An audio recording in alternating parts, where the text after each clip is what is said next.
Budget 2023-2024 1 फरवरी 2023 को लोकसभा में प्रस्तुत किया गया।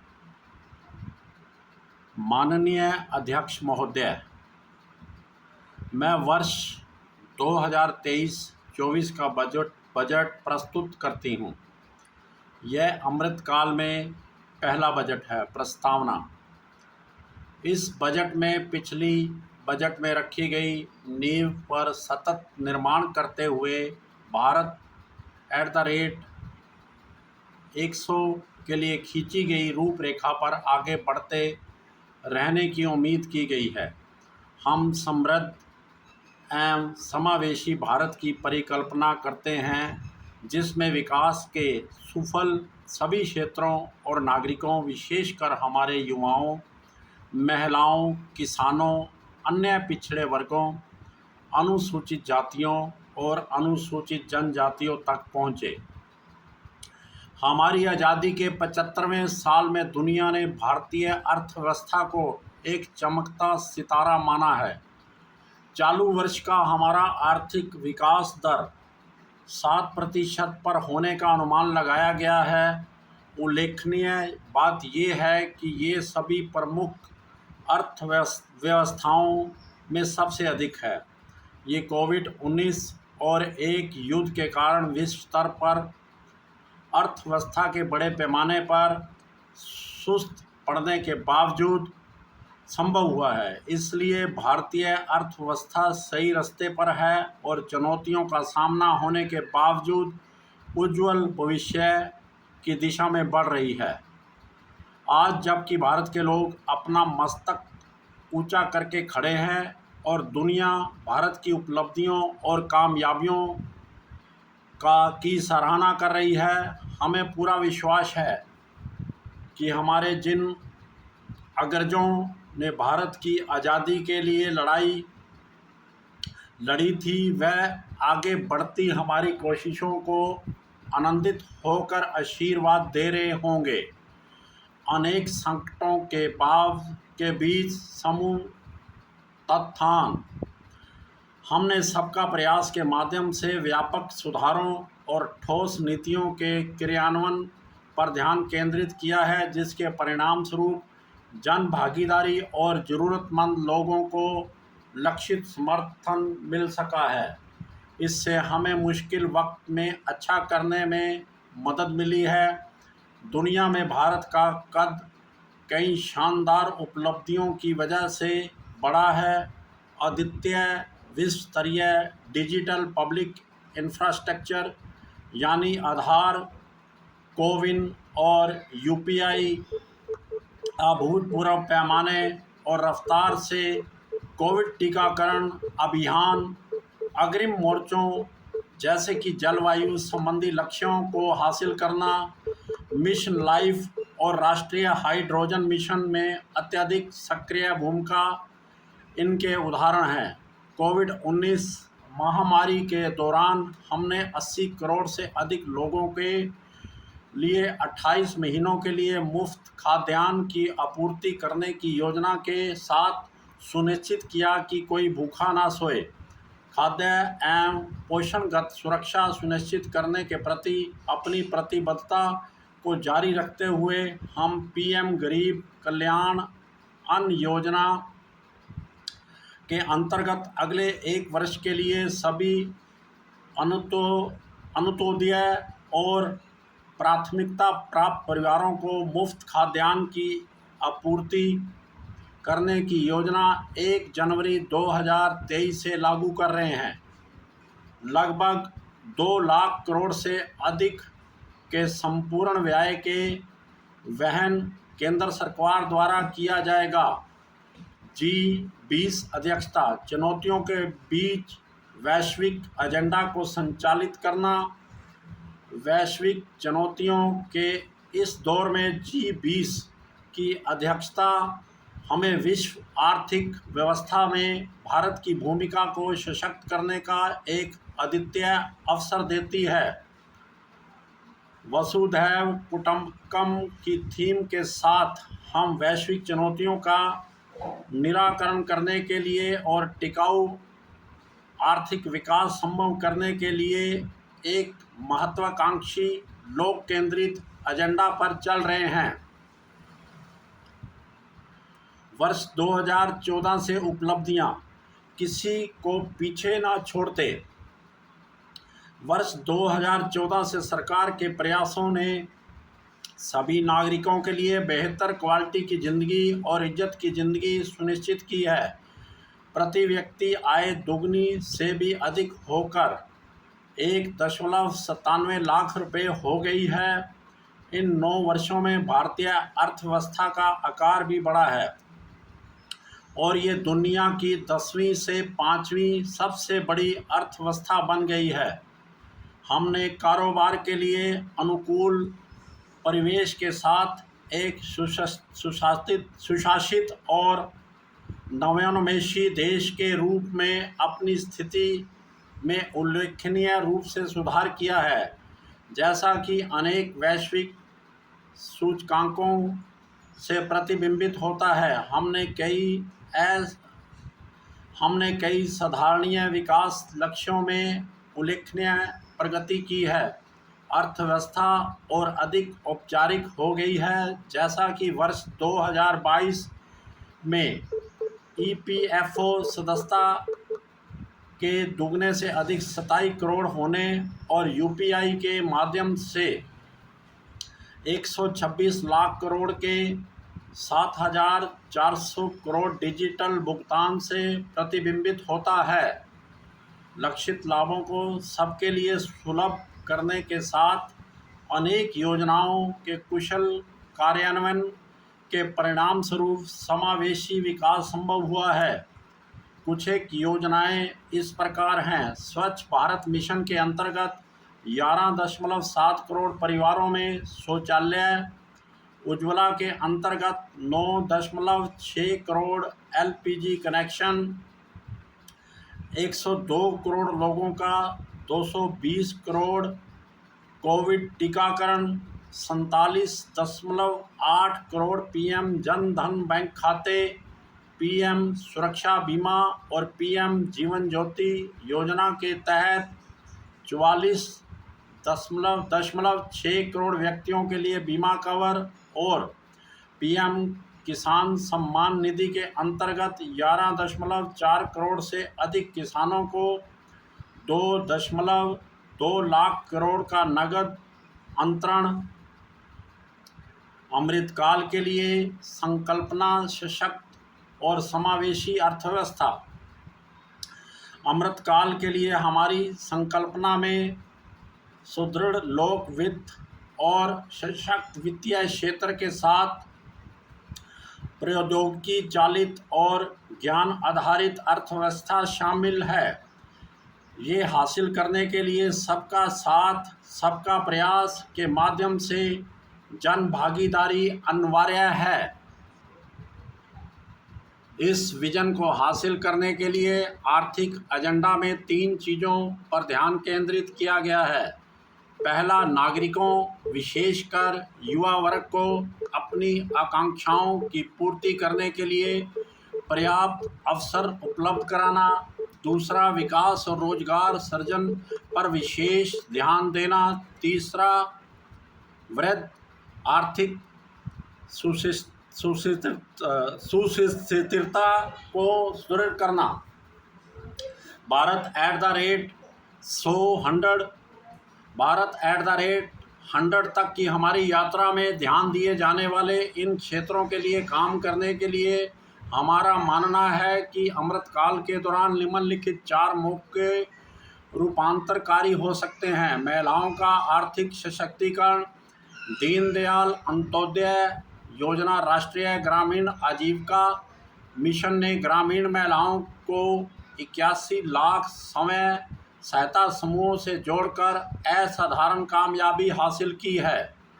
हम इन समूहों को बड़े उत्पादन उद्यमों या समूहों जिनमें से प्रत्येक में कई हजार सदस्य होंगे और जिन्हें पेशेवर तरीके से संचालित किया जाएगा के गठन के माध्यम से आर्थिक सशक्तिकरण के अगले चरण तक पहुंचने में सक्षम बनाएंगे। कच्चे माल की आपूर्ति के साथ और उनके उत्पादों को बेहतर डिजाइन, गुणवत्ता, ब्रांडिंग और मार्केटिंग के लिए उनकी सहायता की जाएगी। अनुसमर्थक नीतियों के साथ उन्हें इस बात के लिए सक्षम बनाया जाएगा कि वह बड़े उपभोक्ता बाज़ारों में सेवा देने के लिए अपने परिचालनों का दायरा बढ़ाएं, जैसा कि कई स्टार्टअप्स के तरक्की करके यूनिकॉर्न में बदलने के मामले में हुआ है। पीएम विश्वकर्मा कौशल सम्मान, पीएम किसान, पीएम विकास। सदियों से हम अपने हाथों से औजारों के सहारे काम करने वाले पारंपरिक कारीगरों और शिल्पकारों ने भारत का नाम रोशन किया है। उन्हें सामान्यतः विश्वकर्मा के नाम से संबोधित किया जाता है। उनके द्वारा बनाई गई कलाकृति और हस्तशिल्प आत्मनिर्भर भारत की सच्ची भावना को निरूपित करते हैं। पहली बार उनके लिए सहायता पैकेज की संकल्पना बनाई गई है। ये नई स्कीम उन्हें अपने उत्पादों की गुणवत्ता, पैमाने और पहुंच में सुधार लाने, उन्हें एमएसएमई वैल्यू चेन के साथ एकीकृत होने में सक्षम बनाएगी। इस योजना के संगठनों में न केवल वित्तीय समर्थन शामिल होगा, बल्कि उनमें उन्नत कौशल प्रशिक्षण, आधुनिक डिजिटल तकनीकों की जानकारी और दक्ष हरित प्रौद्योगिकियों, ब्रांड प्रमोशन, स्थानीय एवं वैश्विक बाजारों के साथ संयोजन, डिजिटल भुगतानों और सामाजिक सुरक्षा के प्रति सुलभता भी शामिल होगी। इससे अनुसूचित जातियों, अनुसूचित जनजातियों, अन्य पिछड़ा वर्गों, महिलाओं और कमज़ोर वर्गों के लोगों को बहुत अधिक फ़ायदा पहुंचेगा। पर्यटन। हमारे देश में घरेलू के साथ साथ विदेशी पर्यटकों के लिए आकर्षक स्थानों की भरमार है। पर्यटन में अपार संभावनाएं हैं जिनका उपयोग किया जाना है। इस क्षेत्र में विशेषकर युवाओं के लिए नौकरियों एवं उद्यमिता के शानदार मौके हैं। पर्यटन को बढ़ावा देने का कार्य राज्यों की सक्रिय सहभागिता, सरकारी कार्यक्रमों से समन्वय एवं पब्लिक प्राइवेट भागीदारी के साथ मिशन मोड में किया जाएगा। हरित विकास। हम हरित ईंधन, हरित ऊर्जा, हरित खेती, हरित मोबिलिटी, हरित भवन और हरित उपस्कर के लिए अनेक कार्यक्रम और विभिन्न आर्थिक क्षेत्रों में ऊर्जा के कुशल उपयोग के लिए नीतियां क्रियान्वित कर रहे हैं।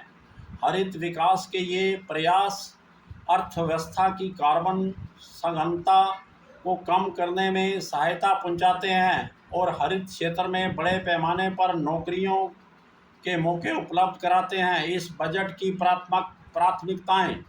इस बजट में निम्नलिखित 7 प्राथमिकताएं अपनाई गई हैं। वे एक दूसरे के संपूर्ण करती हैं और अमृतकाल के दौरान हमारा मार्गदर्शन करते हुए सप्त ऋषि की भांति कार्य करती हैं। नंबर 1, समावेशी विकास। नंबर 2, अंतिम व्यक्ति तक पहुंचना। नंबर 3, अवसंरचना एवं निवेश। नंबर 4, सक्षमता को सामने लाना। नंबर 5, हरित विकास। नंबर 6, युवा शक्ति। नंबर 7, वित्तीय क्षेत्र। प्राथमिकता 1, समावेशी विकास। सबका साथ सबका विकास के सरकार के सिद्धांत ने विशेष रूप से किसानों, महिलाओं, युवा लोगों, अन्य पिछड़े वर्गों, अनुसूचित जनजातियों, दिव्यांगजनों और आर्थिक रूप से कमज़ोर तबकों को कवर करते हुए समावेशी विकास संभव किया है। जम्मू और कश्मीर, लद्दाख और पूर्वोत्तर पर भी निरंतर ध्यान दिया गया है। ये बजट उन प्रयासों को आगे बढ़ा रहा है। कृषि एवं सहकारिता। कृषि के लिए डिजिटल पब्लिक इंफ्रास्ट्रक्चर, एक खुले स्रोत, खुले मानक और अंतर परिचालन योग्य लोक हित के रूप में कृषि के लिए डिजिटल पब्लिक इंफ्रास्ट्रक्चर का निर्माण किया जाएगा। इससे फसल नियोजन एवं स्वास्थ्य के लिए संगत सूचनाएं, सेवाएं, फार्म इनपुट के प्रति बेहतर सुलभता, ऋण एवं बीमा, फसल आकलन के लिए सहायता, मार्केट इंटेलिजेंस और एग्रीटेक इंडस्ट्री एवं स्टार्टअप्स के विकास के लिए समर्थन के माध्यम से समावेशी किसान केंद्रित समाधान संभव हो पाएंगे। कृषि वर्धक निधि, एग्रीकल्चर एक्सीलेटर फंड, युवा उद्यमी ग्रामीण क्षेत्रों में एग्री स्टार्ट एप्स खोल कर सकें, इसके लिए उन्हें प्रोत्साहित करने के लिए कृषि वर्धक निधि स्थापित की जाएगी। इस निधि का उद्देश्य किसानों के सामने पेश आ रही चुनौतियों का नवोन्मेषी एवं किफ़ायती समाधान उपलब्ध कराना है। ये कृषि पद्धतियों को बदलने, उत्पादकता एवं लाभप्रदता को बढ़ाने के लिए आधुनिक प्रौद्योगिकियां भी लेकर आएंगी। कपास फसल की उत्पादकता बढ़ाना, अतिरिक्त लंबे रेशेदार कपास की उत्पादकता बढ़ाने के लिए हम पब्लिक प्राइवेट भागीदारी पीपीपी के माध्यम से क्लस्टर आधारित और वैल्यू चेन दृष्टिकोण अपनाएंगे। किसानों, राज्य और इंडस्ट्री के परस्पर सहयोग से इनपुट आपूर्ति, एक्सटेंशन सेवाओं और मार्केट लीकेजों को की व्यवस्था की जाएगी।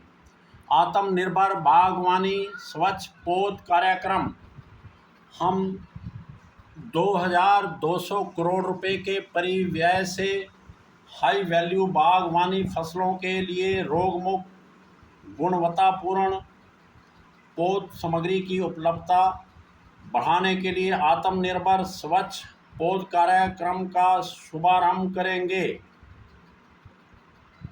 मिलेट के लिए वैश्विक केंद्र श्री अन्न, माननीय प्रधानमंत्री ने कहा, भारत मिलेट को लोकप्रिय बनाने के कार्य में सबसे आगे है, जिसकी खपत से पोषण, खाद्य सुरक्षा और किसानों के कल्याण को बढ़ावा मिलता है। हम दुनिया में श्री अन्न के सबसे बड़े उत्पादक और दूसरे सबसे बड़े निर्यातक हैं। हम कई प्रकार के श्री अन्न उगाते हैं, जैसे कि ज्वार, रागी, बाजरा, कुट्टू, रामदाना, कंगनी, कुटकी, कोदो, चीना और सामा। इनके ढेरों स्वास्थ्य लाभ फायदे हैं और ये सदियों से हमारे भोजन का मुख्य अंग बने रहे हैं। मैं इन श्री अन्न को उगाकर देशवासियों की सेहत में योगदान करने वाले छोटे किसानों द्वारा की गई उत्कृष्ट सेवा के लिए उनके प्रति आभार व्यक्त करती हूँ। अब भारत को श्री अन्न के लिए वैश्विक केंद्र बनाने के लिए भारतीय बाजरा अनुसंधान संस्थान हैदराबाद को उत्कृष्टता केंद्र के रूप में बढ़ावा दिया जाएगा, जिससे कि ये संस्थान सर्वश्रेष्ठ पद्धतियों, अनुसंधान एवं प्रौद्योगिकियों को अंतर्राष्ट्रीय स्तर पर साझा कर सके। कृषि ऋण के लक्ष्य को पशु पालन, डेयरी और मत्स्य पालन पर ध्यान केंद्रित करते हुए 20 लाख करोड़ रुपए तक बढ़ाया जाएगा। मत्स्य पालन क्षेत्र, हम 6000 करोड़ रुपए के लक्षित निवेश के साथ पीएम मत्स्य संपदा योजना की एक नई उप योजना शुरू करेंगे, ताकि मछुआरे, मछली विक्रेता, सूक्ष्म तथा लघु उद्यम अपने कार्य में और अधिक सक्षम बन सकें। मूल्य श्रृंखला दक्षताओं में सुधार लाया जा सके और बाजार का विस्तार किया जा सके। सहकारिता, किसानों, विशेष रूप से छोटे एवं सीमांत किसानों के लिए तथा अन्य वंचित क्षेत्रों के लिए सरकार सहकारिता आधारित आर्थिक विकास मॉडल को बढ़ावा दे रही है। सहकार से समृद्धि के विजन को हासिल करने के अधिदेश के साथ एक नए सहकारिता मंत्रालय का गठन किया गया था। इस विजन को साकार करने के लिए सरकार ने पहले ही 2,516 करोड़ रुपए के निवेश के साथ 63,000 प्राथमिक कृषि ऋण सोसाइटियों के कंप्यूटरीकरण का कार्य शुरू किया है। सभी हितधारकों एवं राज्यों के साथ परामर्श करके PACS के लिए मॉडल उप नियम तैयार किए गए थे ताकि वह बहुउद्देशीय PACS बनने में सक्षम हो सकें। सहकारी सोसाइटियों के देशव्यापी मानचित्रण के लिए एक राष्ट्रीय सहकारी डाटाबेस तैयार किया जा रहा है। इस पृष्ठभूमि के साथ हम व्यापक विकेंद्रीकृत भंडारण क्षमता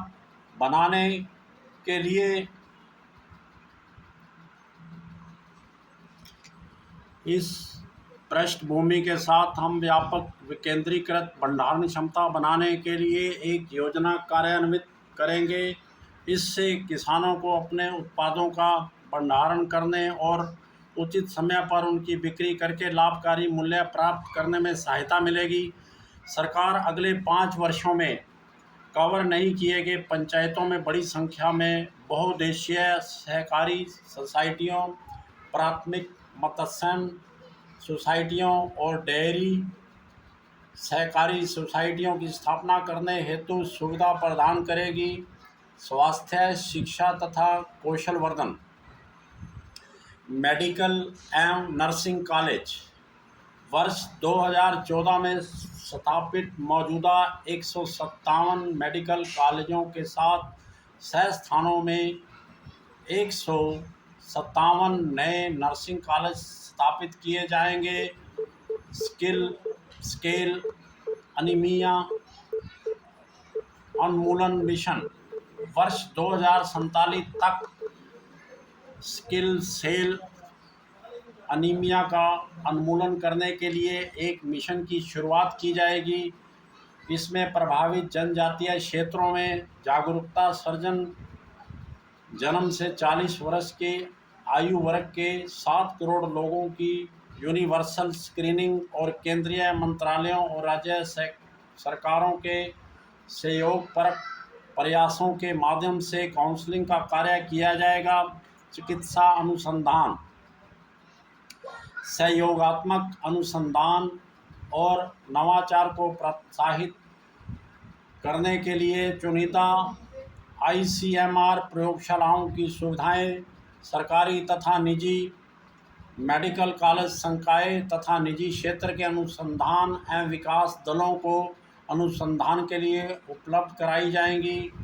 फार्मा नवाचार, फार्मास्यूटिकल में अनुसंधान और नवाचार को प्रोत्साहित करने के लिए उत्कृष्टता केंद्रों के माध्यम से एक नया कार्यक्रम शुरू किया जाएगा।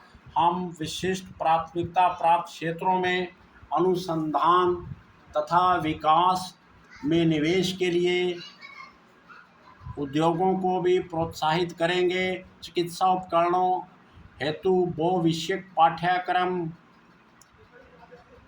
मौजूदा संस्थानों में चिकित्सा उपकरणों हेतु पूर्ण समर्पित बहुविषयक पाठ्यक्रमों को बढ़ावा दिया जाएगा ताकि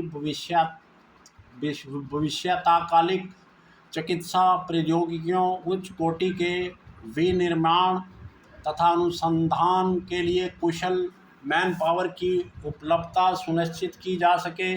अध्यापकों का प्रशिक्षण और नवोन्मेषी शिक्षा, विज्ञान, पाठ्य चर्चा, संव्यवहार, सतत पेशेवर विकास, डिप्स्टिक सर्वेक्षण और ICT कार्यान्वयन के माध्यम से अध्यापकों का प्रशिक्षण पुनः परिकल्पित किया जाएगा। इस उद्देश्य के लिए जिला शिक्षा एवं प्रशिक्षण संस्थानों को जीवंत उत्कृष्ट संस्थानों के रूप में तैयार किया जाएगा।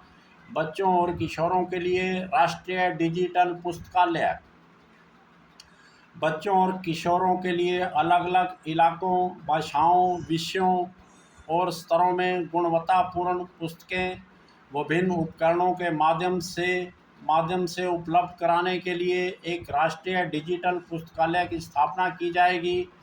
राज्यों को उनके लिए पंचायत तथा वार्ड स्तरों पर प्रत्यक्ष पुस्तकालय स्थापित करने और राष्ट्रीय डिजिटल पुस्तकालय संसाधनों तक पहुंच बनाने के लिए इंफ्रास्ट्रक्चर उपलब्ध कराने के लिए प्रोत्साहित किया जाएगा।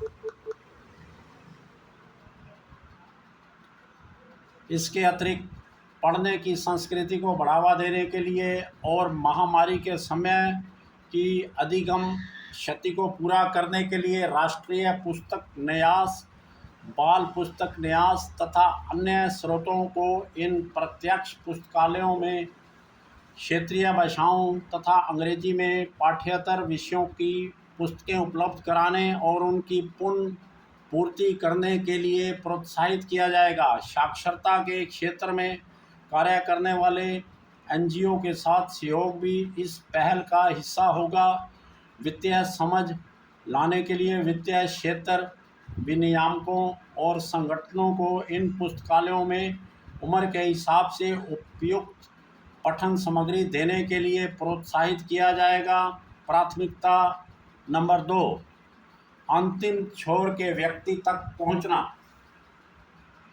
प्रधानमंत्री वाजपेयी की सरकार ने जनजातीय कार्य मंत्रालय तथा पूर्वोत्तर क्षेत्र विकास विभाग का गठन किया था। अंतिम छोर व व्यक्ति तक पहुंचना के उद्देश्य पर और अधिक ध्यान केंद्रित करने के लिए हमारी सरकार ने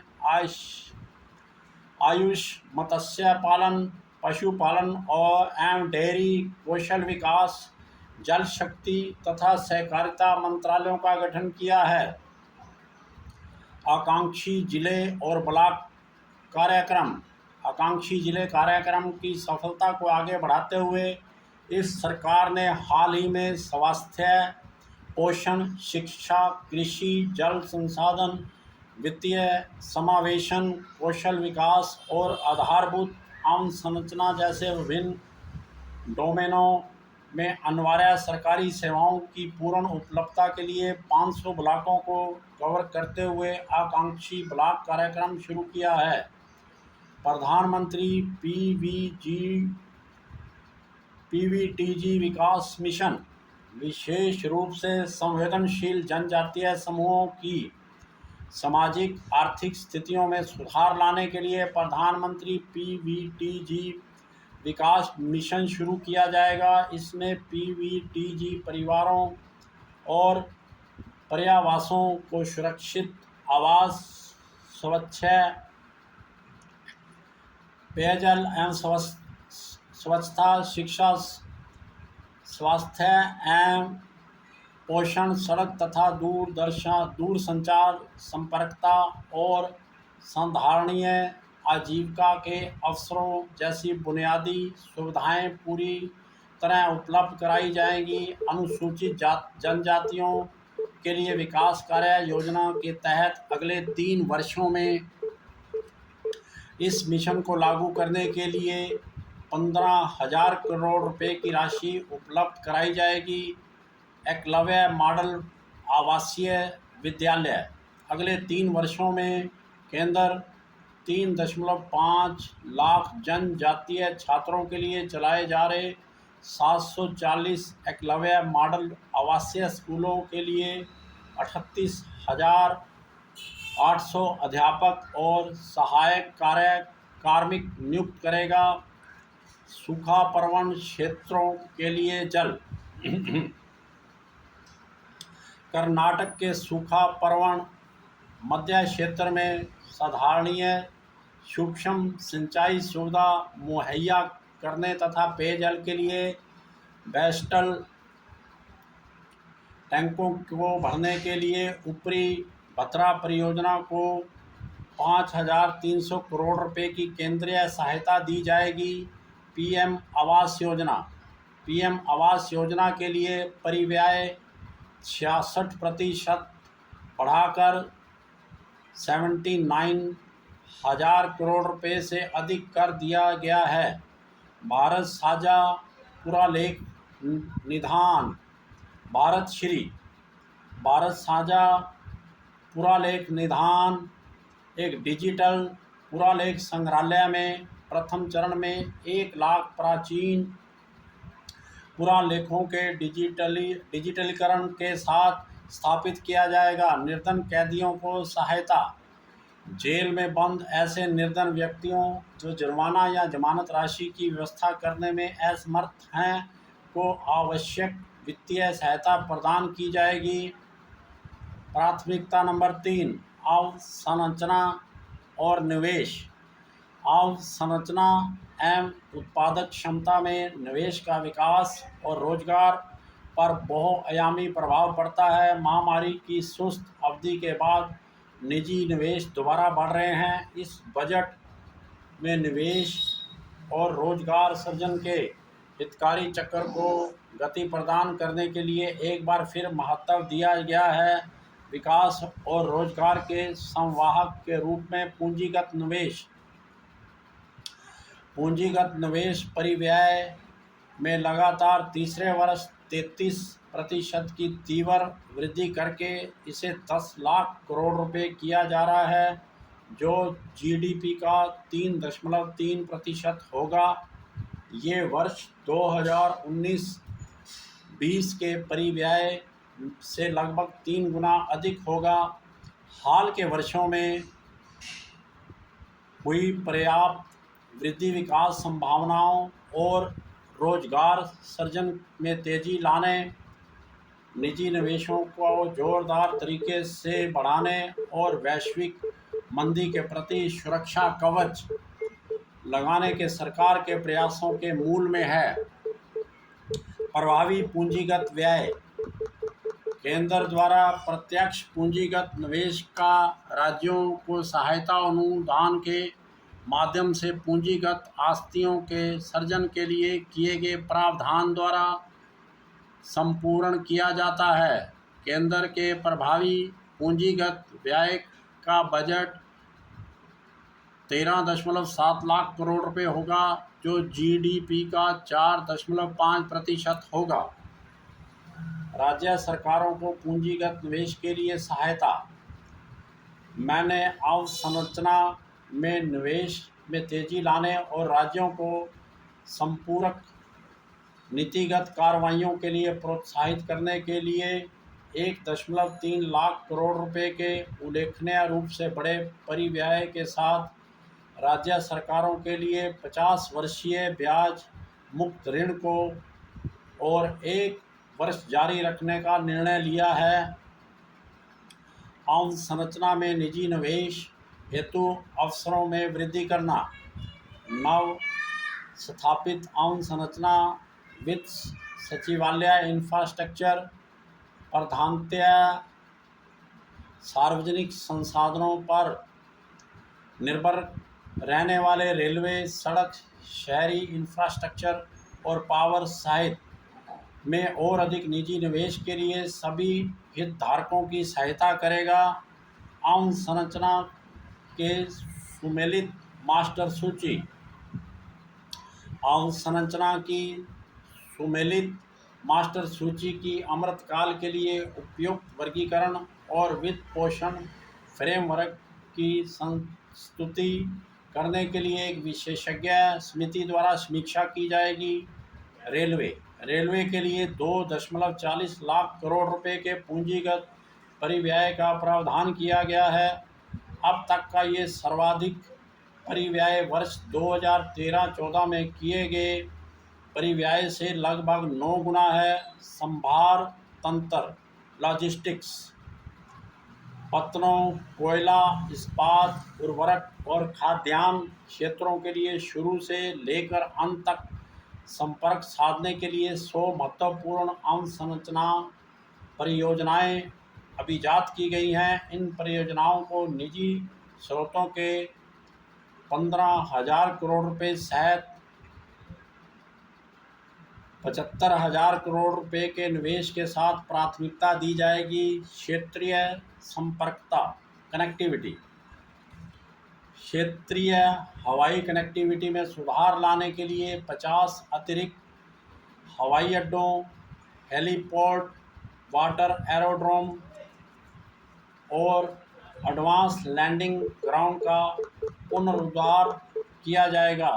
भविष्य के संधारणीय शहर राज्यों और शहरों को इस बात के लिए प्रोत्साहित किया जाएगा कि वे हमारे शहरों को भविष्य के संधारणीय शहरों में रूपांतरित करने के लिए शहरी आयोजना सुधार और कार्रवाइयाँ करें। इसके लिए भूमि संसाधनों का कुशल उपयोग करना होगा, शहरी अवसंरचना के लिए पर्याप्त संसाधनों का सृजन करना होगा, पारगमन उन्मुखी विकास करना होगा, शहरी भूमि की उपलब्धता और वहनीयता बढ़ानी होगी और सभी के लिए अवसर प्रदान करने होंगे।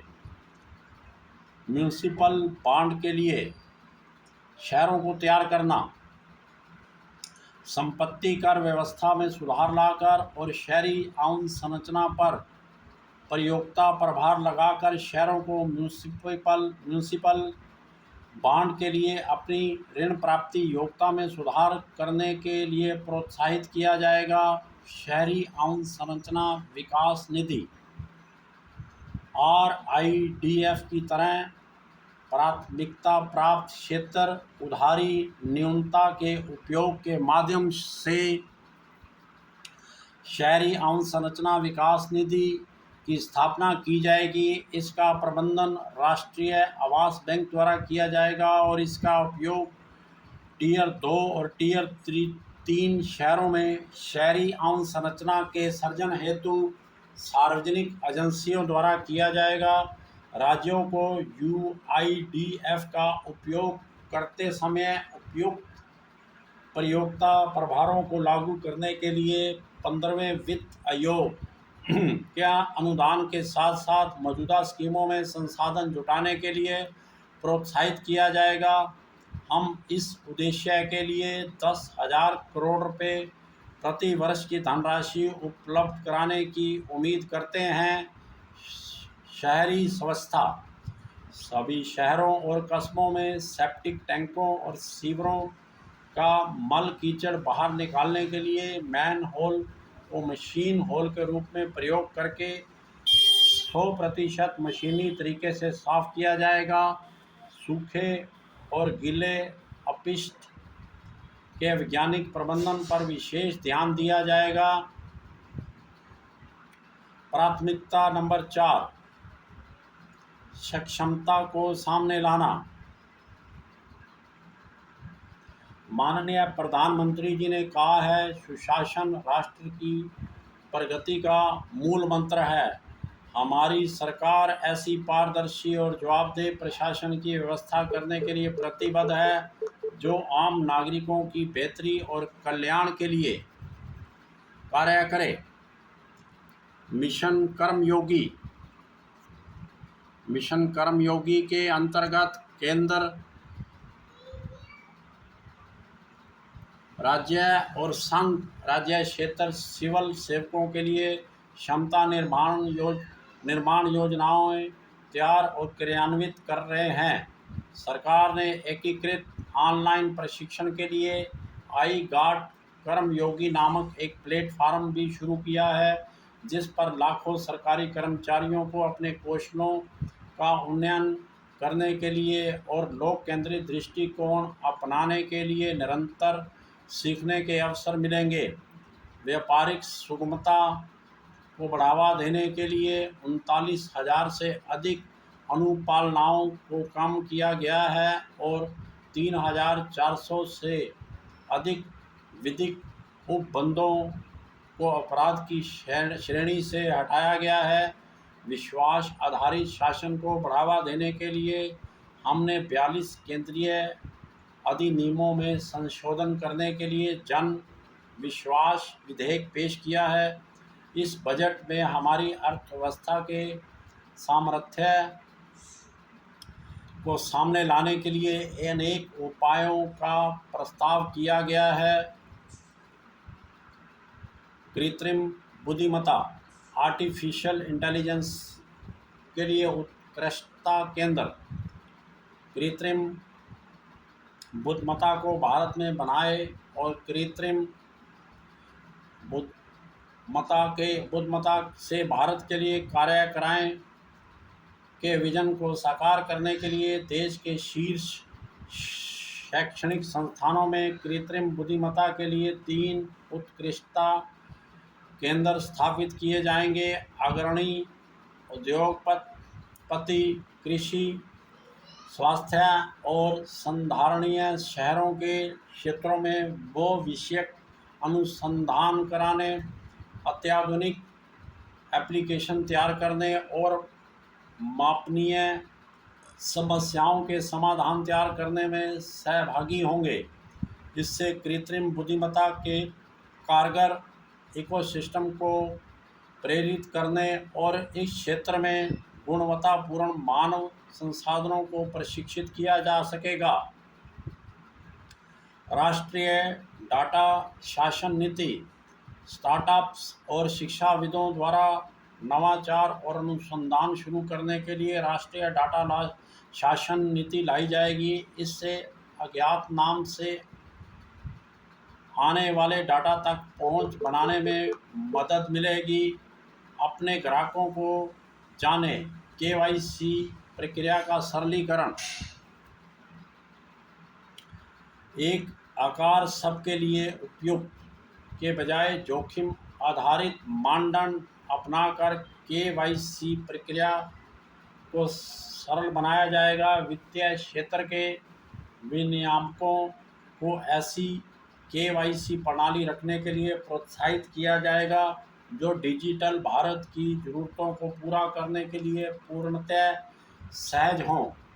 पहचान और पते के अद्वितीयकरण के लिए वन स्टॉप समाधान, विभिन्न सरकारी एजेंसियों, विनियामकों और विनियमित निकायों द्वारा बनाए रखे गए व्यक्तियों की पहचान और पते का मिलान और अद्वितीयकरण के लिए वन स्टॉप समाधान की व्यवस्था की जाएगी, जिसमें डिजी लॉकर सेवा और आधार का मूलभूत पहचान के रूप में प्रयोग किया जाएगा। सामान्य बिजनेस पहचानकर्ता, जिन बिजनेस प्रतिष्ठानों के लिए स्थायी खाता संख्या पैन होना अपेक्षित है, उनके लिए विनिर्दिष्ट सरकारी एजेंसियों की सभी डिजिटल प्रणालियों के लिए पैन को सामान्य पहचानकर्ता के रूप में प्रयोग किया जाएगा। इससे कारोबार करना आसान होगा और इसे विधिक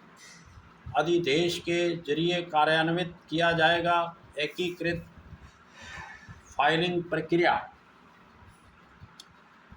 एक ही सूचना को विभिन्न सरकारी एजेंसियों के पास अलग अलग प्रस्तुत करने की अपेक्षा से बचने के लिए एकीकृत फाइलिंग प्रक्रिया वाली प्रणाली स्थापित की जाएगी। सूचना या विवरणी को एक सामान्य पोर्टल पर सरलीकृत प्रारूपों में दायर करने की इस प्रक्रिया को दायरकर्ता के विकल्प के अनुसार अन्य एजेंसियों के साथ साझा किया जाएगा।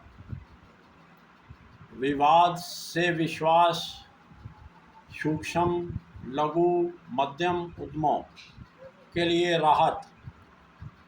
कोविड अवधि के दौरान यदि एमएसएमई अपनी संविधाओं को निष्पादित करने में विफल रहे हैं, तो बोली या निष्पादन प्रतिभूति से संबंधित जब्त राशि का 95% भाग सरकार और सरकारी उपक्रमों द्वारा उन्हें लौटा दिया जाएगा। इससे एमएसएमई को राहत मिलेगी। विवाद से विश्वास 2, संविदागत विवादों का निपटान। सरकार और सरकारी उपक्रमों के संविदागत विवादों, जिनमें मत्स्यथम पंचाट को किसी न्यायालय में चुनौती दी गई है, के निपटान के लिए मानकीकृत शर्तों वाली एक स्वैच्छिक समाधान स्कीम लाई जाएगी। इसे विवाद की लंबिता के स्तर पर निर्भर करते हुए श्रेणीकृत निपटान भुगतान शर्तों की पेशकश करके किया जाएगा। राज्य सहायता मिशन राष्ट्रीय प्राथमिकताओं की दिशा में हमारे सामूहिक प्रयासों के लिए नीति आयोग का राज्य सहायता मिशन 3 वर्षों के लिए जारी रहेगा। परिणाम आधारित वित्त पोषण प्रतिस्पर्धी विकास जरूरतों के लिए दुर्लभ संसाधनों को प्रायोगिक आधार पर बेहतर तरीके से आवंटित करने के लिए चुनिंदा स्कीमों के वित्त पोषण को इनपुट आधारित से परिणाम आधारित में बदल दिया जाएगा। ई न्याय के प्रशासन में दक्षता लाने के लिए 7,000 करोड़ रुपए के परिव्यय से ई न्यायालय परियोजना का चरण 3 शुरू किया जाएगा। फिनटेक सेवाएं भारत में फिनटेक सेवाओं को हमारे डिजिटल सार्वजनिक अवसंरचना जिसमें आधार, पीएम जनधन योजना, वीडियो केवाईसी, इंडिया स्टैक और यूपीआई शामिल है के द्वारा सुगम बनाया गया है तथा और अधिक नवोन्मेषी फिनटेक सेवाएं लाने के में सक्षम बनाने के लिए डिजिलॉकर में लोगों के लिए उपलब्ध दस्तावेजों के दायरे में विस्तार किया जाएगा। निकाय डिजिलॉकर एमएसएमई, बड़े व्यवसायों और चैरिटेबल ट्रस्टों के प्रयोग के लिए एक निकाय डिजिलॉकर स्थापित किया जाएगा। इससे दस्तावेजों को सुरक्षित तरीके से ऑनलाइन स्टोर करने तथा जहां आवश्यकता हुई उन्हें विभिन्न प्राधिकरणों, विनियामकों, बैंकों और अन्य व्यावसायिक निकायों के साथ साझा करने में मदद मिलेगी। 5G सेवाएं 5G सेवाओं का प्रयोग करते हुए एप्लीकेशन तैयार करने के लिए इंजीनियरिंग संस्थानों में 100 प्रयोगशालाएं स्थापित की जाएंगी, जिनसे अनेक नए अवसरों, बिजनेस मॉडलों और रोजगार की संभावनाओं से जुड़ी ज़रूरतों को पूरा किया जा सकेगा। ये प्रयोगशालाएं अन्य बातों के साथ साथ स्मार्ट कक्षाओं, सूक्ष्म कृषि, इंटेलिजेंट परिवहन प्रणालियों और हेल्थ केयर एप्लीकेशन को कवर करेंगी। प्रयोगशाला में उत्पन्न हीरे एलजीडी एक प्रौद्योगिकी आधारित और नवीन सिद्धांत से प्रेरित एक उभरता क्षेत्र है जिसमें रोजगार की बहुत बड़ी संभावनाएं हैं। ये हीरे पर्यावरण हितैषी हैं, जिनमें वही प्रकाशीय और रासायनिक गुण होते हैं जो प्राकृतिक हीरों में होते हैं। एलजीडी सीड्स और मशीनों के स्वदेश में ही उत्पादन को बढ़ावा देने के लिए और आयात पर निर्भरता घटाने के लिए एक आईआईटी को 5 वर्षों के लिए अनुसंधान और विकास अनुदान प्रदान किया जाएगा। एलजीडी के उत्पादन की लागत को कम करने के लिए एलजीडी सीड्स पर सीमा शुल्क की दर की समीक्षा करने के लिए प्रस्ताव भाषण के भाग खा में दर्शाया जाएगा। प्राथमिकता नंबर 5, हरित विकास। माननीय प्रधानमंत्री ने पर्यावरण के प्रति सजग जीवन शैली के आंदोलन को गति देने के लिए लाइफ अथवा पर्यावरण के लिए जीवन शैली की संकल्पना प्रस्तुत की है। भारत हरित उद्योग और आर्थिक परिवर्तन को लाने के लिए वर्ष 2070 तक पंचामृत तथा निविल शून्य कार्बन उत्सर्जन की ओर दृढ़ता से आगे बढ़ रहा है। यह बजट हरित विकास पर दिए गए हमारे विशेष ध्यान पर आधारित है। हरित हाइड्रोजन मिशन।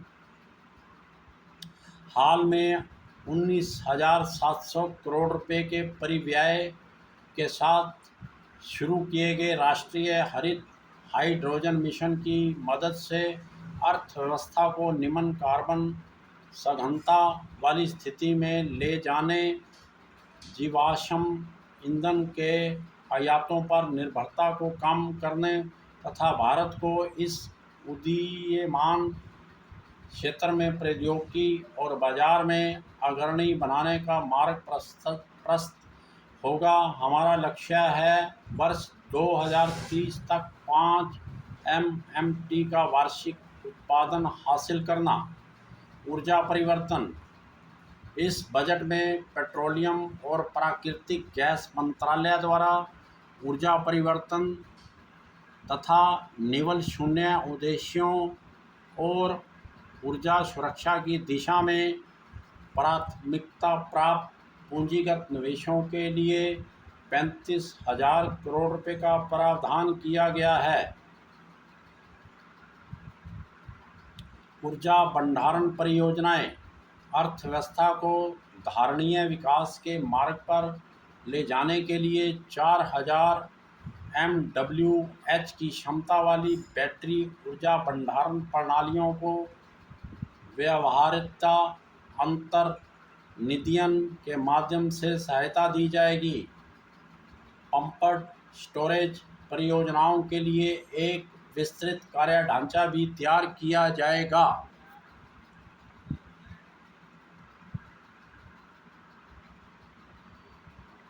नवीनीकरण ऊर्जा का निष्क्रमण। लद्दाख से 13 गीगावाट नवीकरणीय ऊर्जा के निष्क्रमण और ग्रिड एकीकृत के लिए अंतर राज्य पारपक्ष प्रणाली 20,700 करोड़ रुपए के निवेश के साथ निर्मित की जाएगी, जिसमें 8,300 करोड़ रुपए की केंद्रीय सहायता शामिल है। हरित ऋण क्रेडिट कार्यक्रम। व्यवहारगत परिवर्तन को बढ़ावा देने के लिए पर्यावरण संरक्षण अधिनियम के तहत हरित ऋण कार्यक्रम को अनुसूचित किया जाएगा।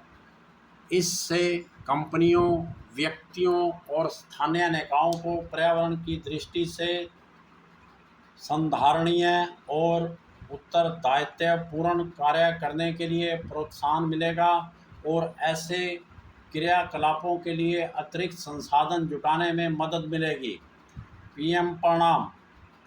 पृथ्वी माता के पुनरुद्धार, इसके प्रति जागरूकता, पोषण और सुधार हेतु प्रधानमंत्री कार्यक्रम राज्यों और संघ राज्य क्षेत्रों को रासायनिक उर्वरकों के संतुलित प्रयोग तथा इनके स्थान पर वैकल्पिक उर्वरकों के प्रयोग को बढ़ावा देने के लिए प्रोत्साहित करने हेतु शुरू किया जाएगा। गोबर धन scheme. Govardhan galvanising organic bio agro resources धन नामक स्कीम के तहत 500 नए अवशिष्ट से आमदनी संयंत्रों को चक्रीय अर्थव्यवस्था को बढ़ावा देने के उद्देश्य से स्थापित किया जाएगा। इनमें 200 कंप्रेस्ड बायोगैस CBG संयंत्र शामिल होंगे, जिनमें शहरी क्षेत्रों में 75 तथा 300 समुदाय या क्लस्टर आधारित संयंत्र है, जिनमें कुल लागत 10,000 करोड़ रुपए होगी। मैं भाग ख में इसका जिक्र करूंगी।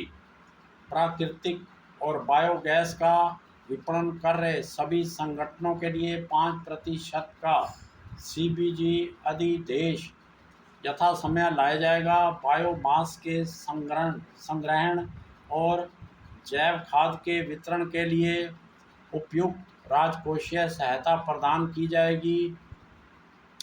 भारतीय प्राकृतिक खेती बायो इनपुट संसाधन केंद्र अगले 3 वर्षों में हम 1 करोड़ किसानों को प्राकृतिक खेती अपनाने के लिए सहायता देंगे।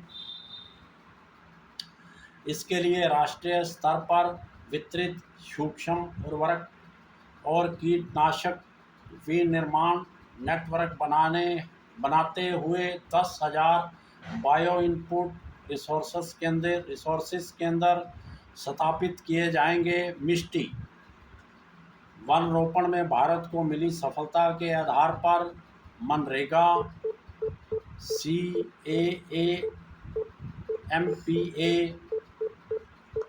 CAMPA कोष और अन्य स्रोतों के बीच तालमेल के माध्यम से तटीय रेखा के साथ साथ और लवण भूमि पर जहाँ भी व्यवहार्य हो मैंग्रोव पौधारोपण के लिए तटीय पर्यावास और ठोस आमदनी के लिए मैगू पहल मिस्टी की शुरुआत की जाएगी। अमृत धरोहर आर्द्र भूमि जैव विविधता का धारण करने वाली अति महत्वपूर्ण पारिस्थितिकी तंत्र है। प्रधानमंत्री जी ने अपनी सबसे हाल के मन की बात में कहा है, अब हमारे देश में रामसर साइटों की कुल संख्या बढ़कर 75 हो गई है, जबकि 2014 से पहले इनकी संख्या मात्र 26 थी। स्थानीय समुदाय संरक्षण के प्रयासों में हमेशा आगे रहे हैं। सरकार अमृत धरोहर स्कीम के माध्यम से इनके विशेष संरक्षण मूल्यों को बढ़ावा देगी। इस स्कीम को आर्द्र भूमि के इष्टतम उपयोग को बढ़ावा देने तथा जैव विविधता, कार्बन स्टॉक, पर्यावरणीय पर्यटन के अवसरों तथा स्थानीय समुदायों के लिए आय सर्जन बढ़ाने के लिए अगले 3 वर्षों में कार्यान्वित किया जाएगा।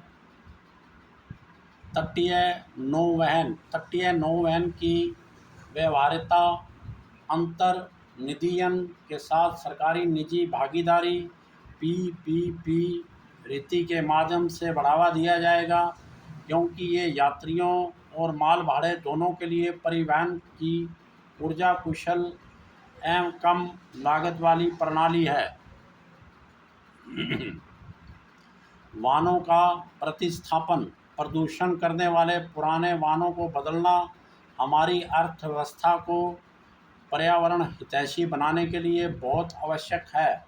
बजट 2021-22 में उल्लिखित वाहन स्क्रैपिंग की नीति को और बढ़ावा देने के लिए मैंने केंद्र सरकार के पुराने वाहनों को स्क्रैप में देने के लिए पर्याप्त निधियां आवंटित की हैं। राज्यों को भी पुराने वाहनों और एम्बुलेंसों को बदलने के लिए सहायता दी जाएगी। प्राथमिकता नंबर 6, युवा शक्ति। हमारे युवाओं को सशक्त करने के लिए और अमृत पीढ़ी के सपने को साकार करने में मदद करने के लिए हमने कौशल वर्धन पर केंद्रित राष्ट्रीय शिक्षा नीति तैयार की है। बड़े पैमाने पर रोजगार सृजन करने में सहायक आर्थिक नीतियां अपनाई हैं और व्यवसाय के अवसरों का समर्थन किया है। प्रधानमंत्री कौशल विकास योजना 4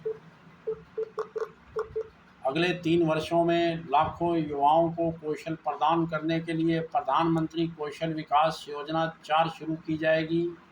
ऑन जॉब प्रशिक्षण, उद्योग साझेदारी और उद्योग की ज़रूरतों के साथ पाठ्यक्रमों के संरेखण पर जोर दिया जाएगा। ये योजना इंडस्ट्री 4 जैसे कोडिंग, AI, कृत्रिम बुद्धिमत्ता, robotics, mechatronics, IoT, 3D printing, ड्रोनों और सॉफ्ट स्किल जैसे नए युग के पाठ्यक्रमों में शामिल करेगी। युवाओं को अंतर्राष्ट्रीय अवसरों के लिए कौशल प्रदान करने हेतु अलग अलग राज्यों में 30 स्किल इंडिया इंटरनेशनल सेंटर स्थापित किए जाएंगे।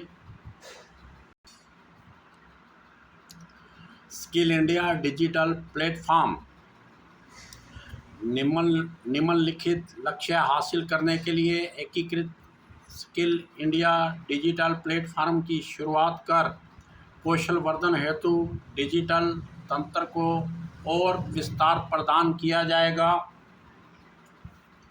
मांग आधारित औपचारिक कौशल वर्धन सक्षम करने, एमएसएमई सहित नियोक्ताओं के साथ जोड़ने और उद्यमिता योजनाओं की सुलभता सुगम करने, राष्ट्रीय प्रशिक्षुता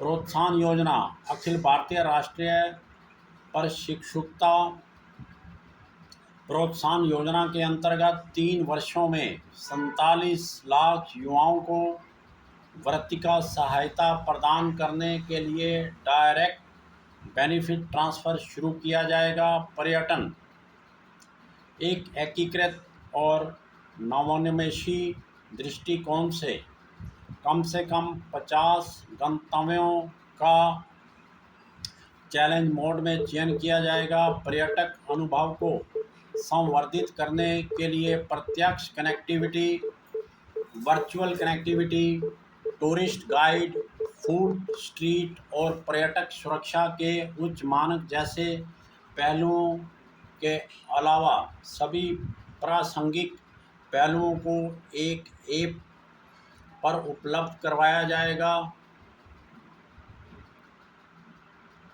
प्रत्येक गंतव्य को एक संपूर्ण पैकेज के रूप में विकसित किया जाएगा। पर्यटन विकास का फोकस घरेलू पर्यटकों और साथ ही साथ विदेशी पर्यटकों पर होगा। देखो अपना देश पहल के उद्देश्य हासिल करने के लिए क्षेत्र विशिष्ट कौशल वर्धन और उद्यमिता विकास का समन्वय स्थापित किया जाएगा। ये मध्यम वर्ग के नागरिकों को विदेशी पर्यटन के बदले घरेलू पर्यटन को प्राथमिकता देने की प्रधानमंत्री की अपील से शुरू की गई थी। थीम आधारित पर्यटन सर्किटों के एकीकृत विकास के लिए स्वदेश दर्शन योजना शुरू की गई थी। वाइब्रेट विलेज प्रोग्राम के अंतर्गत सीमावर्ती गांव में पर्यटन के बुनियादी ढांचों का विकास किया जाएगा और पर्यटन सुविधाओं प्रदान की जाएंगी। यूनिटी मॉल राज्यों को उनके स्वयं के ओडीओपी एक जिला एक उत्पाद, जीआई उत्पाद और अन्य हस्तशिल्प उत्पादों को बढ़ावा देने के लिए और उनकी बिक्री करने के लिए शेष राज्यों के ऐसे उत्पादों को स्थान उपलब्ध करवाने के लिए अपनी अपनी राजधानियों में या सबसे प्रमुख पर्यटन केंद्र पर या उनकी वित्तीय राजधानी में एक यूनिटी मॉल स्थापित करने के लिए प्रोत्साहित किया जाएगा। प्राथमिकता नंबर 7 वित्तीय क्षेत्र में किए गए हमारे सुधार कार्यों और प्रौद्योगिकी के नवोन्मेषी उपयोग से बड़े पैमाने पर वित्तीय समावेशन हो पाया है। सेवा डिलीवरी बेहतर और त्वरित हो गई है। ऋण उपलब्धता और वित्तीय बाजारों में प्रतिभागिता सुगम हो गई है। ये बजट इन सुधारों को जारी रखने का प्रस्ताव करता है।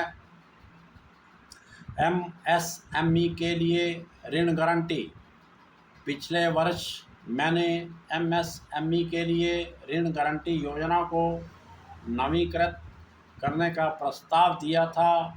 मुझे ये घोषणा करते हुए खुशी हो रही है कि कॉर्पस में 9,000 करोड़ रुपए जोड़कर नवीनीकृत योजना को 1 अप्रैल 2023 से शुरू किया जाएगा। इससे अतिरिक्त 2 लाख करोड़ रुपए का संपार्श्विक मुक्त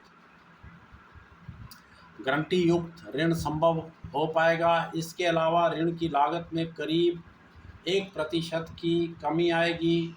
राष्ट्रीय वित्तीय सूचना रजिस्ट्री वित्तीय और अनुषंगी सूचना की केंद्रीय रिपोजिटरी के रूप में काम करने के लिए एक राष्ट्रीय वित्तीय सूचना रजिस्ट्री स्थापित की जाएगी।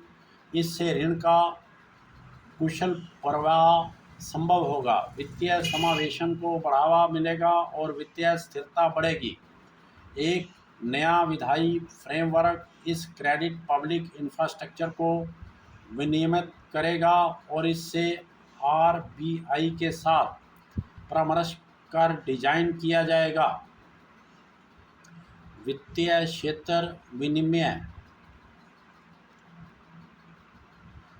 क्षेत्र विनियम अमृतकाल की जरूरतों को पूरा करने के लिए और वित्तीय क्षेत्रों में इष्टतम विनियमन सुगम करने के लिए यथावश्यक और व्यवहार्य लोक परामर्श को विनिमय निर्माण प्रक्रिया में और अनुषंगी निर्देश जारी करने की प्रक्रिया में शामिल किया जाएगा। अनुपालना को सरल कर बनाने, आसानी करने और इसकी लागत को कम करने के लिए वित्तीय क्षेत्र के विनियामकों से मौजूदा विनियमों की व्यापक समीक्षा करने के लिए अनुरोध किया जाएगा। इसके लिए वे आम लोगों और विनियमित संस्थाओं से प्राप्त सुझावों पर विचार करेंगे। विभिन्न विनियमों के अंतर्गत आवेदनों पर निर्णय लेने की समय सीमाएं भी निर्धारित की जाएंगी। GIFT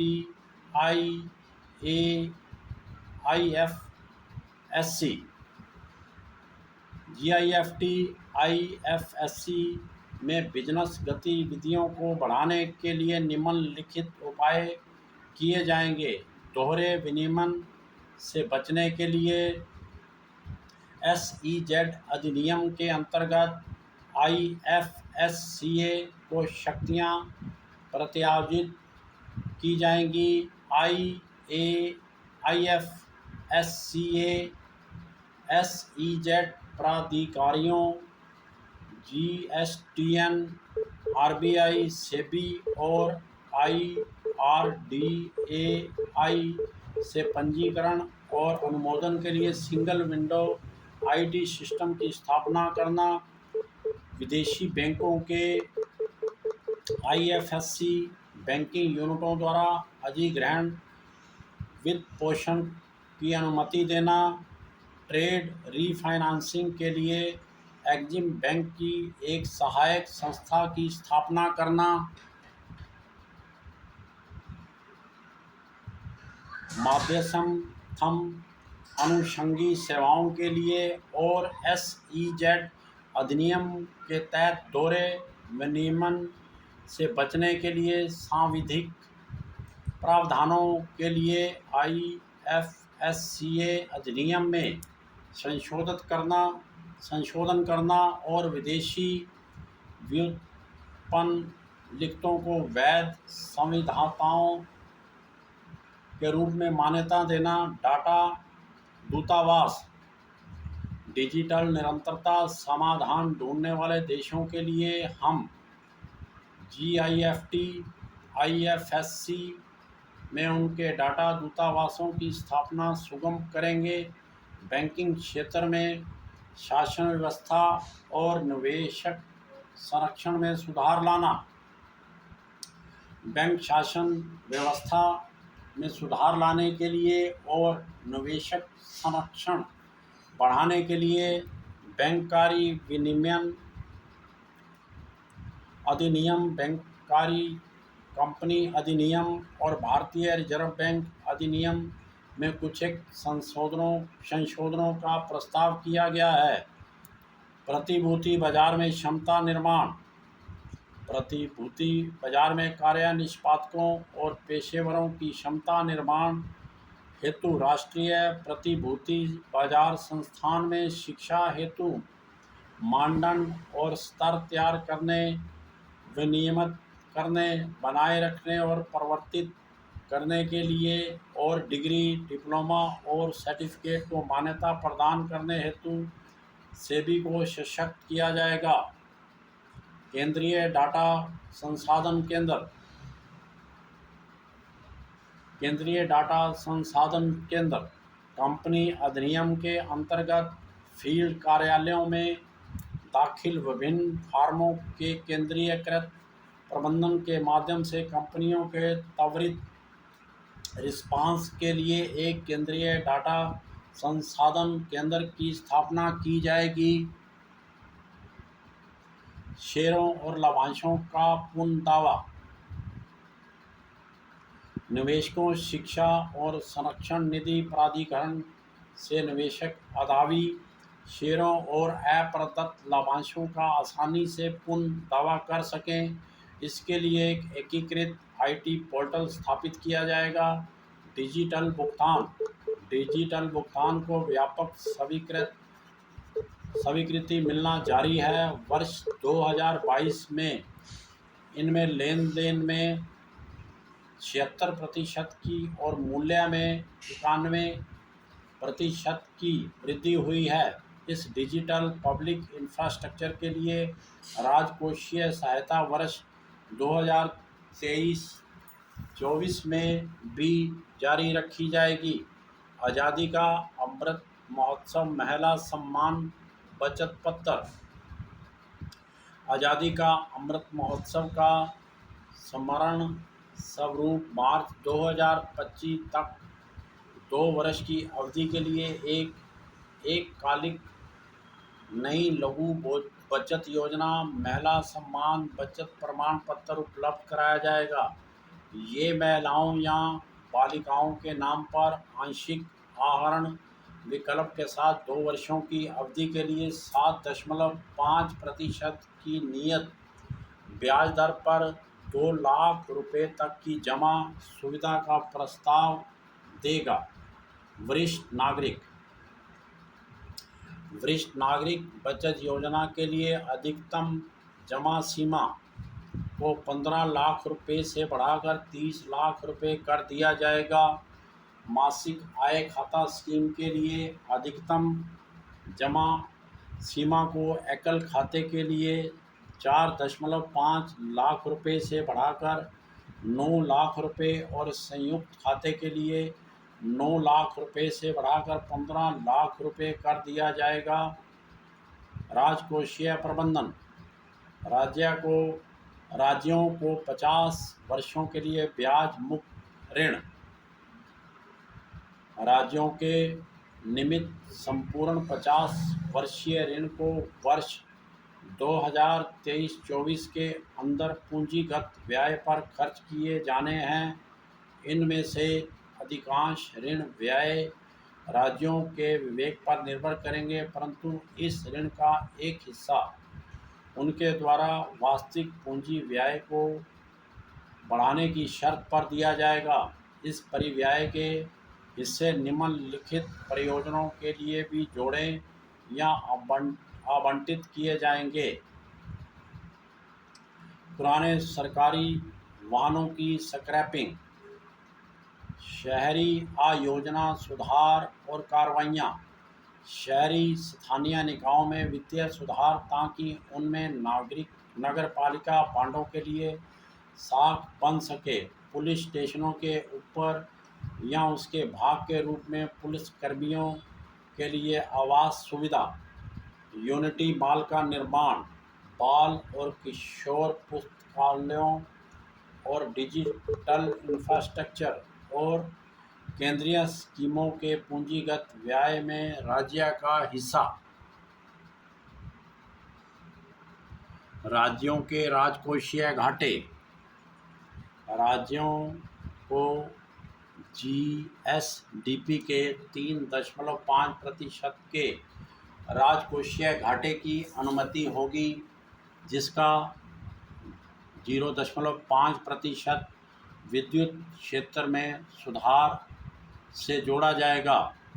संशोधित अनुमान 2022-23 उधारियों से इतर कुल प्राप्तियों का संशोधित अनुमान 24.3 लाख करोड़ रुपए है, जिसमें से निवल कर प्राप्तियां 20.9 लाख करोड़ रुपए हैं। कुल व्यय का संशोधित अनुमान 41.9 लाख करोड़ रुपए है, जिसमें से पूंजीगत व्यय लगभग 7.3 लाख करोड़ रुपए है।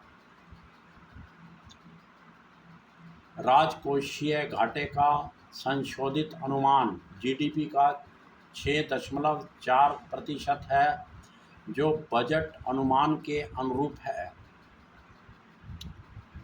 बजट अनुमान 2023-24 वर्ष 2023-24 में कुल प्राप्तियां और कुल व्यय क्रमशः 27.2 लाख करोड़ रुपए और 45 लाख करोड़ रुपए होने का अनुमान लगाया गया है। निवल कर प्राप्तियां 23.3 लाख करोड़ रुपए रहने का अनुमान है। राजकोषीय घाटा जीडीपी के 5.9% रहने का अनुमान है।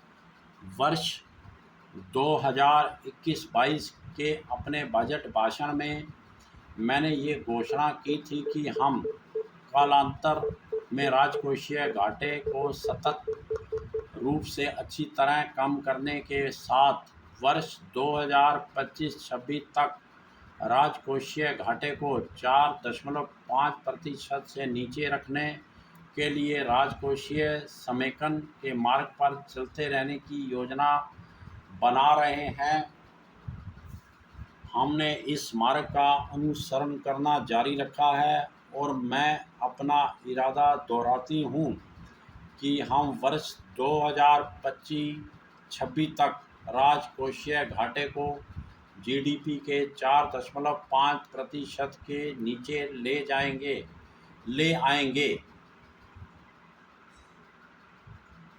वर्ष 2023-24 में राजकोषीय घाटे का वित्त पोषण करने के लिए दिनांकित प्रतिभूतियों से निवल बाजार उधारियां 11.8 लाख करोड़ रुपए होने का अनुमान लगाया गया है।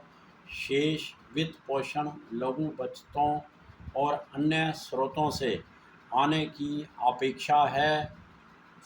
सकल बाजार उधारियां 15.4 लाख करोड़ रुपए होने का अनुमान लगाया गया है।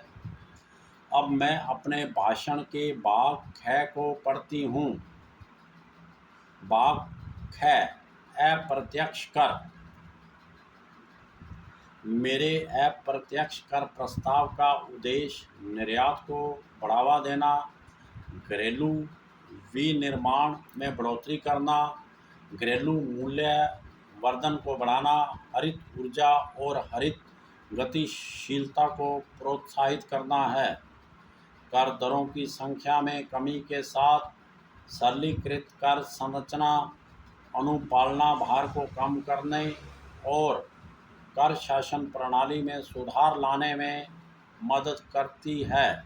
मैं वस्त्रों और कृषि को छोड़कर वस्तुओं पर बेसिक सीमा शुल्क दर की संख्या को कम कर 21 से 13 करने का प्रस्ताव करती हूँ।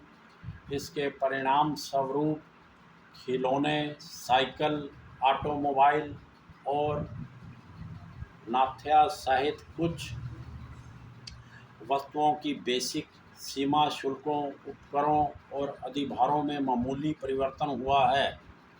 हरित गतिशीलता, मोबाइलिटी, मिश्रित कंप्रेस्ड प्राकृतिक गैस पर कर प्रपात से बचने के लिए मैं उसमें सम्मिलित कंप्रेस्ड बायोगैस, जिस पर जीएसटी भुगतान किया गया है,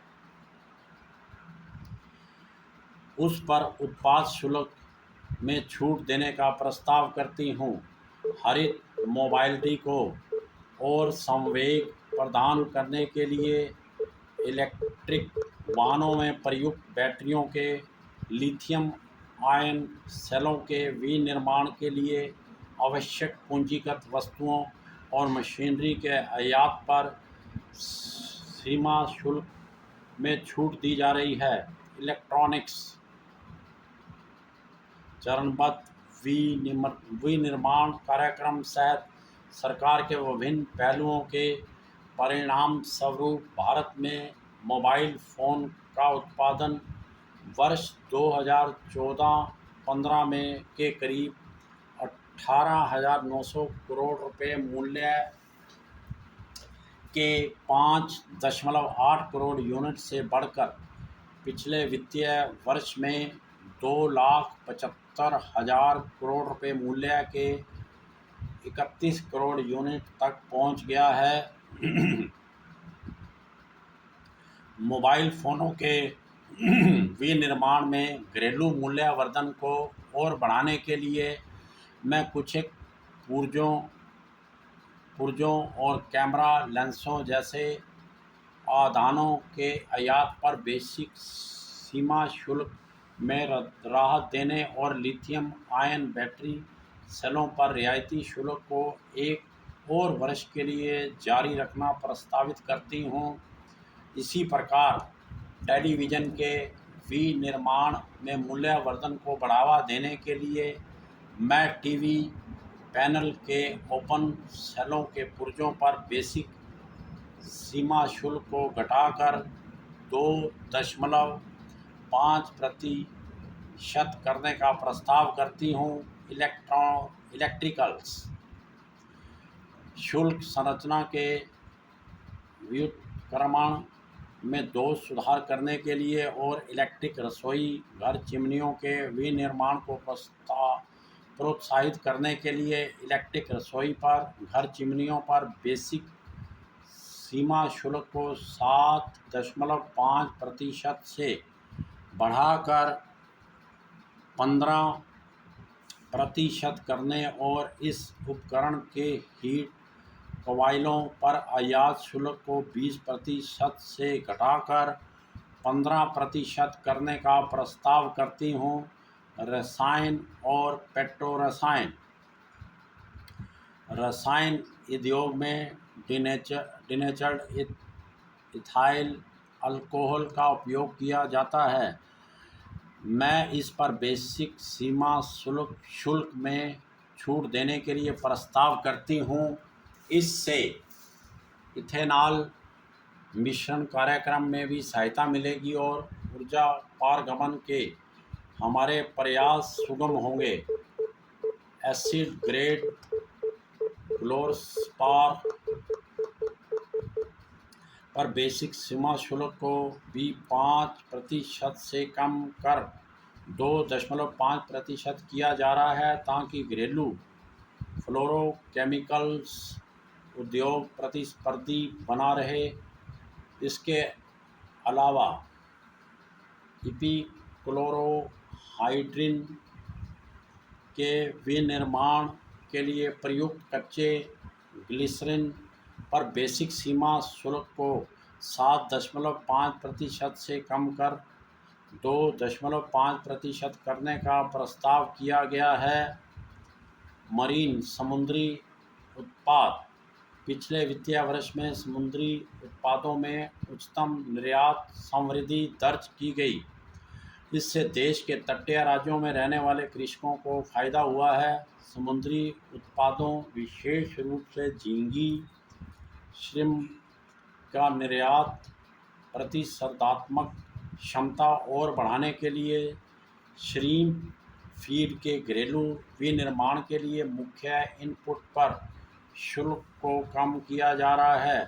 प्रयोगशाला निर्मित हीरा भारत प्राकृतिक हीरों की कटाई और तराशी में विश्व में अग्रणी है और मूल्य की दृष्टि से वैश्विक कारोबार का करीब 3/4 हिस्से का योगदान करता है। प्राकृतिक हीरे के डिपॉजिट में कमी से ये उद्योग प्रयोगशाला निर्मित हीरों एलजीडी की ओर बढ़ रहा है और इस क्षेत्र में काफ़ी संभावनाएं हैं। इस अवसर का लाभ उठाने के लिए मैं उनके विनिर्माण में प्रयुक्त बीजों पर सीमा शुल्क को घटाने का प्रस्ताव करती हूँ। बहुमूल्य धातु, सोने के डोरे और बारों और प्लेटिनम पर सीमा शुल्क को इस राजकोषीय वर्ष में पहले बढ़ाया गया था। मैं अब शुल्क विभेदों को बढ़ाने के लिए उनसे बने सामानों पर शुल्कों को बढ़ाने का प्रस्ताव करती हूँ। मैं चांदी के डोरे, बारों और सामानों पर भी आयात शुल्क बढ़ाने का प्रस्ताव करती हूँ ताकि उन्हें सोने और प्लेटिनम के साथ संरेखित किया जा सके। धातु स्टील क्षेत्र के लिए कच्ची सामग्री की उपलब्धता सुगम करने के लिए CRGO स्टील के विनिर्माण के लिए कच्ची सामग्री, लो स्क्रैप और निकेल कैथोड पर बेसिक सीमा शुल्क छूट को जारी रखा जा रहा है। इसी प्रकार द्वितीयक तांबा कॉपर उत्पादकों जो मुख्यतः MSME क्षेत्र में हैं के लिए कच्चे माल की उपलब्धता सुनिश्चित करने हेतु कॉपर स्क्रैप पर 2.5% की रियायती BCD को जारी रखा जा रहा है। सम्मिश्रित रबर शुल्क की परिवंचना को रोकने के लिए सम्मिश्रित रबर पर बेसिक सीमा शुल्क को बढ़ाकर लेटेक्स को छोड़कर अन्य प्राकृतिक रबर के बराबर 10% से 25% या ₹30 प्रति किलोग्राम जो भी कम हो किया जा रहा है। विनिर्दिष्ट सिगरेटों पर राष्ट्रीय आपदा आकस्मिकता शुल्क NCCD को 3 वर्ष पूर्व संशोधित किया गया था। इसमें लगभग 16% की वृद्धि करने का प्रस्ताव किया गया है। प्रत्यक्ष कर। मैं अब प्रत्यक्ष कर प्रस्ताव पर आती हूँ। इन प्रस्तावों का उद्देश्य कर संरचना की निरंतरता और स्थिरता बनाए रखना है। अनुपालना भार को कम करने के लिए विभिन्न प्रावधानों का और सरलीकरण और उन्हें युक्ति संगत बनाना, उद्यमिता की भावना को प्रोत्साहित करना और नागरिकों को कर राहत प्रदान करना है। आयकर विभाग अनुपालना को आसान और निर्बाध बनाने के लिए करदाता सेवाओं में सुधार करने का सतत प्रयास करता रहा है। हमारे करदाता पोर्टल को एक दिन में अधिकतम 72 लाख रिटर्न प्राप्त हुए हैं और इस पोर्टल ने इस वर्ष 6.5 करोड़ रिटर्न संसाधित किए हैं। औसत संसाधन अवधि को वित्तीय वर्ष 13-14 में 93 दिन से घटाकर अब 16 दिवस कर दिया गया है और 45% रिटर्न 24 घंटे के अंदर संसाधित कर दिए गए थे। हम इसमें और सुधार करने का इरादा रखते हैं और करदाताओं की सुविधा हेतु अगली पीढ़ी के सामान्य IT रिटर्न फार्म लाने और साथ ही शिकायत निवारण तंत्र को और सुदृढ़ करने की योजना बना रहे हैं। MSME और पेशेवर। MSME हमारी अर्थव्यवस्था को समृद्धि के इंजन है। 2 करोड़ रुपए तक के टर्नओवर वाले सूक्ष्म उद्यम और 50 लाख रुपए तक के टर्नओवर वाले कुछ पेशेवर प्रकल्पित प्रिंजिपटिव कराधान का लाभ उठा सकते हैं। मैं इन सीमाओं को उन करदाताओं के लिए क्रमशः 3 करोड़ रुपए और 75 लाख रुपए तक बढ़ाने का प्रस्ताव करती हूँ, जिनकी नकदी प्राप्तियाँ 5% से अधिक नहीं हैं। इसके अलावा एमएसएमई को समय पर भुगतान की प्राप्ति में सहायता करने के लिए मैं उन पर व्यय खर्चों के लिए कटौती को तभी अनुमत करने का प्रस्ताव करती हूँ जब उनका भुगतान वास्तविक रूप से कर दिया गया हो। सहकारिता सहकारिता एक सराहनीय अवधारणा है। हमारे प्रधानमंत्री के सहकार से समृद्धि के लक्ष्य को साकार करने के लिए और सहकार की भावना को अमृतकाल की भावना से जोड़ने के लिए उनके संकल्प की सिद्धि हेतु वाक्य में प्रस्तावित उपायों के अतिरिक्त सहकारिता क्षेत्र के लिए मेरे पास कई प्रस्ताव हैं। प्रथमतः दिनांक 21/3/2024 तक विनिर्माण गतिविधियां शुरू करने वाली नई सहकारी समितियों को 15% की कम कॉर्पोरेट कर दर का लाभ मिलेगा, जैसा कि नई विनिर्माण कंपनियों को वर्तमान में मिलता है।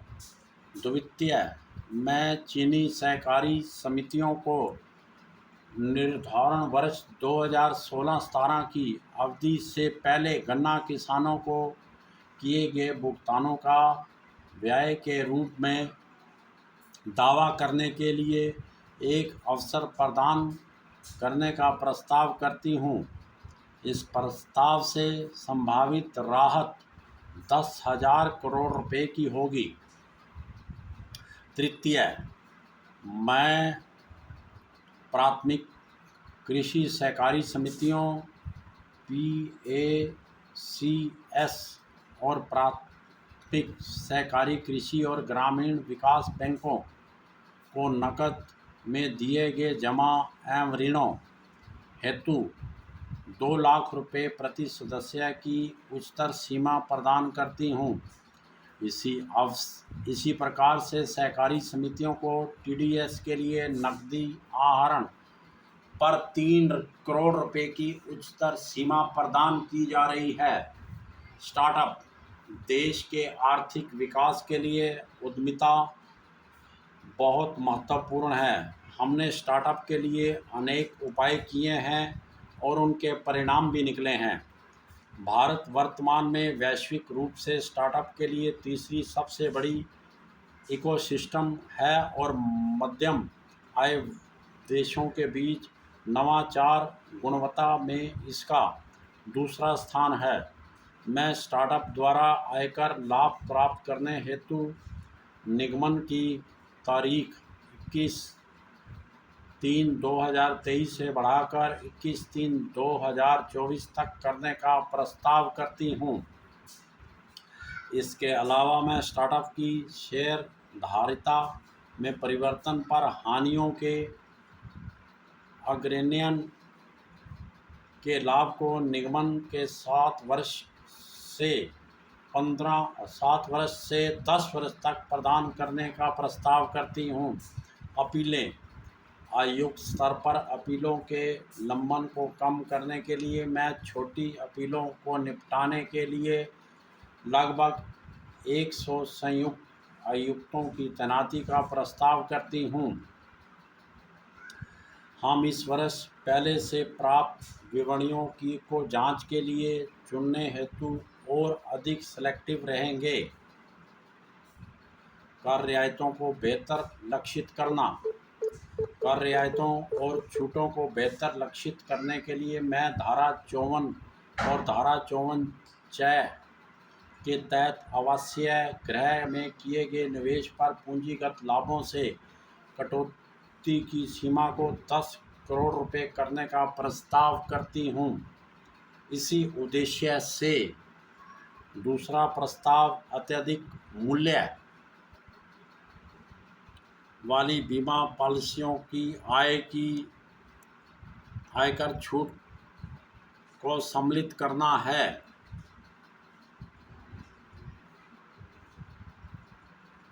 युक्ति संगत बनाने और सरलीकरण से संबंधित कई प्रस्ताव हैं। आवासन, शहरों, नगरों और गांवों के विकास या किसी गतिविधि अथवा मामले को विनियमित और विकसित करने के उद्देश्य से संघ अथवा राज्यों के कानूनों के तहत स्थापित प्राधिकरणों, बोर्डों और आयोगों की आय को आयकर से छूट देने का प्रस्ताव है। इस दिशा में अन्य प्रमुख उपाय निम्नानुसार हैं। ऑनलाइन खेल के लिए टीडीएस 10,000 रुपये की न्यूनतम सीमा को हटाना तथा उससे संबंधित कर देयता प्रावधानों को स्पष्ट करना। सोने को इलेक्ट्रॉनिक गोल्ड रिसिप्ट में और विलोमत परिवर्तित करने को पूंजीगत लाभ के रूप में नहीं माना जाना। गैर पैन मामलों में ईपीएफ आहरण के कर योग्य भाग पर टीडीएस दर को 30% से घटाकर 20% करना और मार्केट लिंक डिबेंचर से प्राप्त आय पर कराधान। अन्य वित्त विधेयक में अन्य मुख्य प्रस्ताव निम्नलिखित से संबंधित हैं। आईएफएससी गिफ्ट सिटी को आंतरिक निधियों के कर लाभों की अवधि को 31 मार्च 2025 तक बढ़ाना। आयकर अधिनियम की धारा 276 के तहत गैर अपराधीकरण आईडीबीआई बैंक के सहित रणनीतिक विनिवेश के मामले में हानियों को अग्रहित करना और अग्निवीर निधि को ईईई स्तर प्रदान करना। व्यक्तिगत आयकर। अब मैं वह बात करना चाहती हूँ जिसका सबको इंतज़ार है, व्यक्तिगत आयकर। इस संबंध में मुझे 5 प्रमुख घोषणाएं करनी हैं।